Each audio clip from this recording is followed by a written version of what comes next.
Hello నమస్తే, welcome to పాడ్కాస్ట్లో మనతో పాటు ఉన్నారు ఈరోజు ప్రముఖ ఆస్ట్రాలజర్ వేణుస్వామి గారు ఇంటర్వ్యూ కోసం చాలా రోజుల నుంచి అడుగుతున్నా.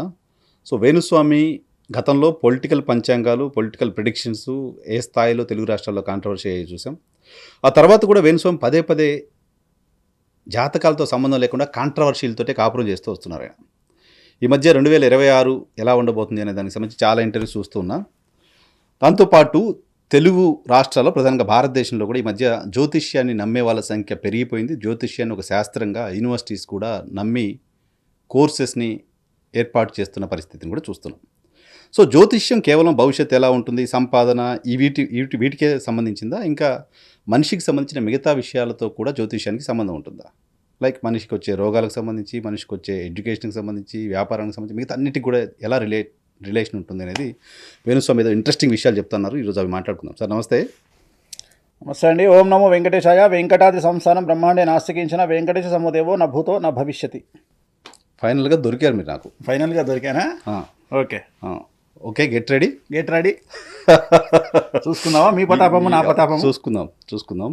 అందుకే స్టూడియో డోర్ కూడా లాక్ చేసి బయట నుంచి లాక్ చేయించాను. ఓకే, ఎందుకు సార్ వేణుస్వామి అనగానే ఎవరికైనా గుర్తొచ్చేది కాంట్రవర్సీ. ఎందుకు కాంట్రవర్సీ, వేణుస్వామి పర్యాయ పదాలు అయిపోయాయి? సో దీనికి అంటే కొన్ని రీజన్స్ కూడా ఉంటాయి. నేను ఒక ఎగ్జాంపుల్ అంటే మీకు చూపించిన తర్వాత నేను స్టార్ట్ చేస్తాను. చాలా మంచి ప్రశ్న అడిగినారు మీరు. సో ఒకటి నిన్ననో ఇవాళనో నేను ఒక థంబ్నెయిల్ చూసాను నేను. సో ఆ థంబ్నెయిల్ ఏంటంటే ఎవరో ఇంటర్వ్యూ చేస్తున్నారు. ఆ ఇంటర్వ్యూలో నా బొమ్మ పెట్టాడు ఆయన. అంటే అసలు సంబంధమే లేదు. నేను అనేది ఏంటంటే నాకు దానికి సంబంధమే లేదు. అతను పర్సనల్గా చేసుకునే ఇంటర్వ్యూ ఎవరో ఒక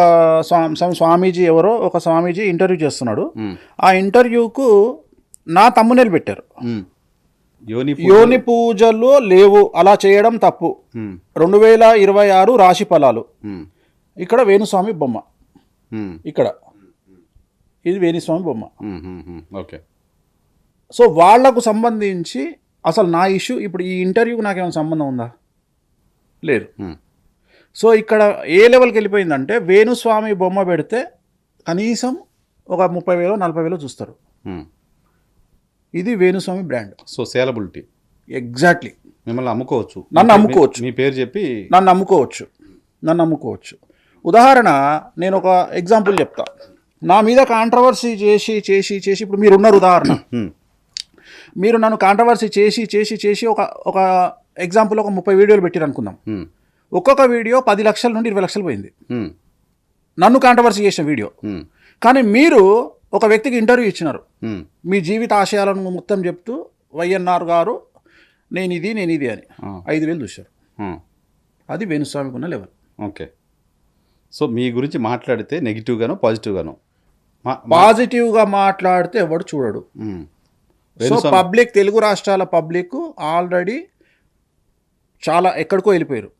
సో వాళ్లకు ప్రతి మంత్ 2 కంటెంట్లు కావాలి, ఎంటర్టైన్మెంట్ కంటెంట్లు.